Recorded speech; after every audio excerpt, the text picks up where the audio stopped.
I'd like to welcome you all to our event, Not in My DMs, with a subject that is very close to our hearts, the 16 days of activism against the gender-based violence. Safety is more about, like, I'm not sharing necessarily where I am, when I'm on holiday, for example. With security aspects, I'm very considerate that, like, I'm not giving out information that could harm me in the long run by basically sharing my mother's maiden's name or whatever.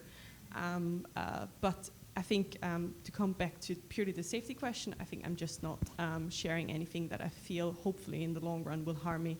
On that regard, on Twitter there's an option you can set that your posts delete themselves after 3 months or whatever you want. I'm using that because I don't want to, what I'm saying now, I might feel uncomfortable in 10 years because I've changed. Does a tweet or a social media post have the same impetus that, like, you know, real actions do? Yes. That's not good. That's not good because it's not just physical safety as well. Like it's emotional safety. So I did an article for the Metro about being mixed race and being brought up as Muslim. And I, was proud of the article, but the journalist wrote quite a sort of shocking headline about Islamophobia. And I just knew as soon as it was going to be on social media, my heart was just like sinking because I knew I was just about to get like, a tidal wave of Islamophobic abuse, and I did. And it was just more like that dreading, and I was like, I want to say my bit, and I want to, I'm glad that I have my story being told because I think it's important to tell. But it's like the fear of like you can't control it when it's on the internet. Yeah. So yeah, and then I just, so there's like the racial harassment. No, I didn't take it down, but I didn't link to the article because I just thought people would, kind of go through it in a fine-tooth comb. Yeah, so it was, it was that emotional, I think, feeling I had more than like I'm worried someone's going to break down my door. For me, even the idea that you would have to go private and you'd be hounded off of what is a public space and it is your space as much as anyone else's space, it's criminal. Abuse on social media and abuse online in general doesn't happen in a vacuum. It's part of a context here is a political context and a media context of misogyny that happens every single day and that blights every aspect of our lives and is carried over in that way so that we are not treated the same and we are not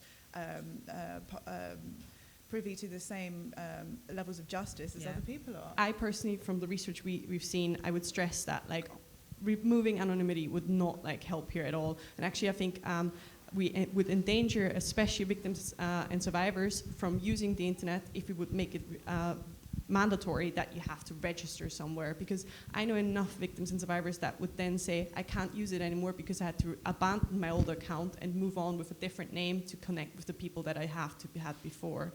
And I think that would prevent more women to be online. I also think to come back to the larger discussion around like why are tech companies are not doing more, it's relatively hard to implement technical measures to prevent abuse. So why it is easier and down to coming for companies to find ways that people can protect themselves, the way that they're struggling with is that they don't know where is the boundary between like what is joking and what is not. That is really hard for an algorithm to detect. So that comes down to content moderation, which is actually really difficult to implement. That requires a person to make a judgment. And then we come down to a question of like, what decisions can a company like Facebook, Instagram is Facebook owned, make around like what type of communication is allowed on the platform? But like we're talking, the community standards in Facebook think that a rape threat is acceptable. All they have to do is change the community standards. The more conscious I am about what I'm putting out there is the less I'm actually bothered about the people who have got something negative to say. So when I'm saying what I'm saying it from experience. The more confident you are, and the more you are putting something out to reach a certain audience, you won't be bothered by what these people have got to say. I'm not saying that. I totally agree. People shouldn't say things that are bad. And if I do, that guy that said that to me, I just pressed report. I was like, the problem is so much bigger. It was more from a space of power than vulnerability. That's the point that I'm making. I think I really want to agree with everything that you've said, because when I'm campaigning I feel as though I need to be really resilient. I need to completely ignore half of the backlash that's thrown my way, not even half, all of it, simply because I can't go forward if it's not going to let me sleep at night. When I came out with my campaign, you know, I had various people saying, oh yeah, she's lying, you know, this, that, various different abusive, you know, language was used. Don't really want to go into it because we'll be here forever. But I think if you do want to actively put yourself forward, it's really important that you wipe out any emotion and think, why am I doing this? What is the message behind what it is that I'm putting out there, and put it out there with conviction and pride. So how do you feel being women using apps that men have designed? If you think about like the women graduates go lower and lower when you come from bachelor's to master's, etc., and then like from higher ranking positions, I think there's also a problem not just with gender but also race and other representation communities in the tech world. We do see that it affects the design of systems. So for example, there's enough case studies of like femtech. So femtech is research or apps that are specifically targeted at women, like menstruation apps, fertility apps.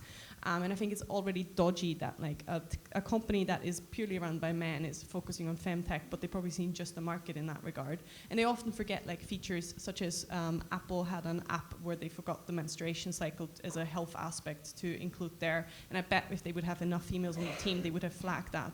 And I also think security features are often forgotten as well.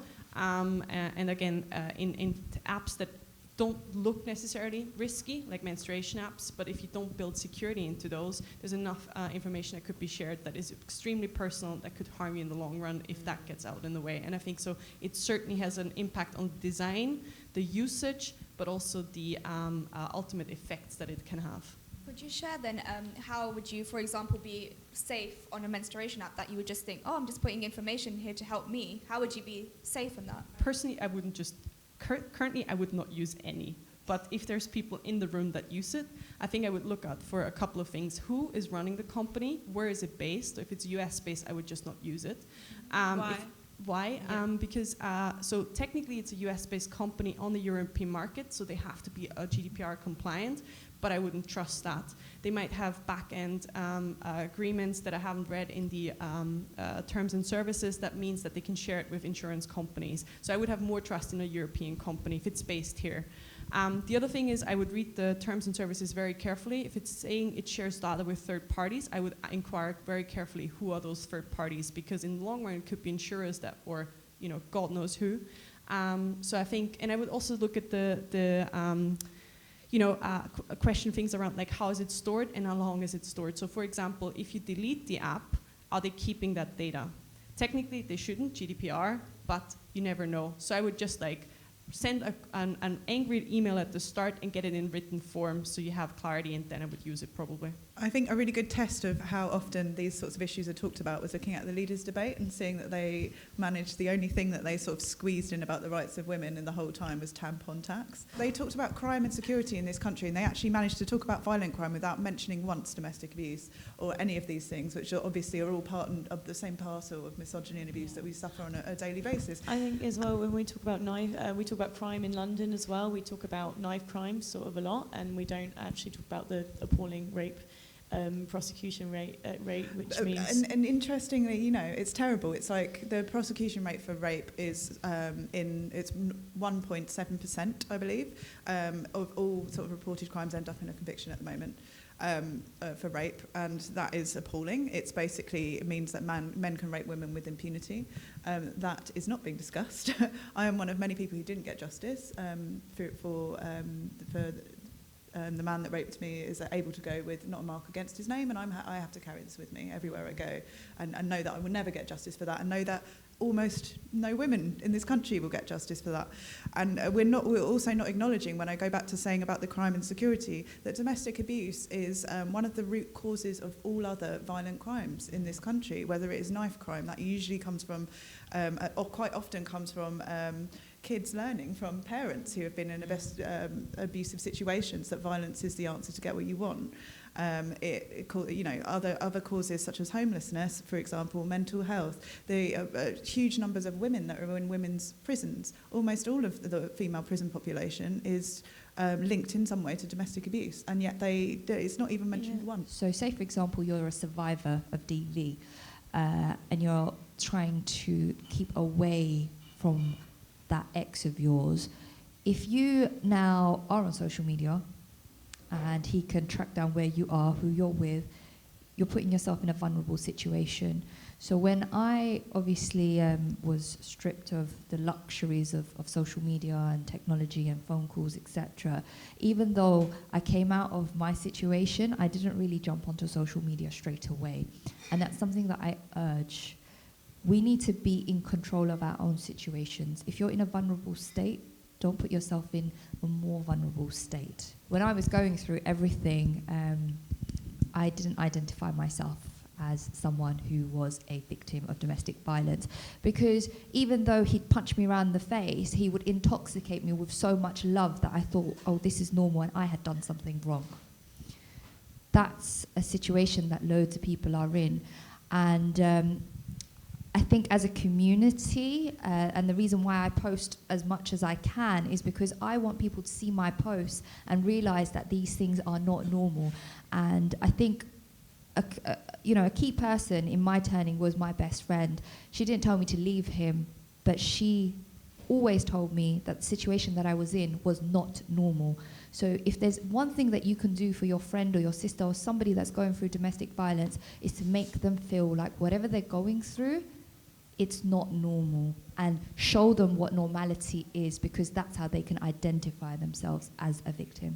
How do you guys personally deal with online troll comments and dirty DMs that come your way? How would you deal with that? Somebody wrote to me from Dubai, and he said, oh, no, I don't have a fancy car to pose behind, but here's my horse. So I said in an article, I was like, I'm not going to be impressed if you send me a picture of your car, but evidently he thought I'd be impressed with his horse. So I just posted it because I thought it was funny, and I was like, we can laugh at these things. Like, I wasn't interested. He's in Dubai anyway. Not that I was interested, but it was just silly. So I just think empowering it and not letting it get to you, not letting it deter you. I don't get a lot, I have to say. So it's just like, I do use it to laugh sometimes because it's funny. And like, I don't know about some of your experiences. If you share it, I can hopefully give you some tips. But obviously blocking, reporting as well, and I don't try not to take it too to heart,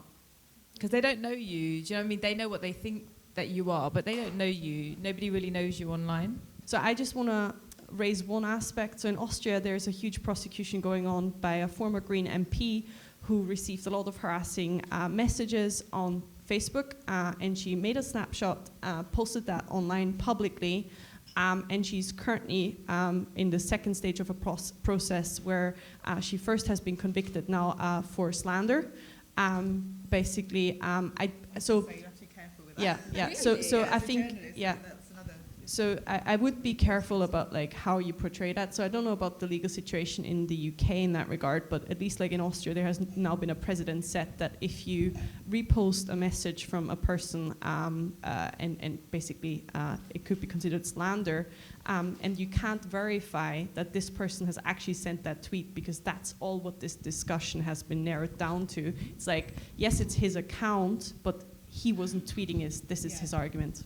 I know this girl who's, this woman I should say, so she'd been sexually assaulted by this guy, and she was posting about it and kind of, just talking about it on her social media, and now he saw the posts and recognized them as himself, and is now trying to take legal action against her to try and put like an injunction on her, so basically to gag her from doing that, because she's sort of naming and shaming him on the internet, because she tried to go down the criminal route and got nowhere.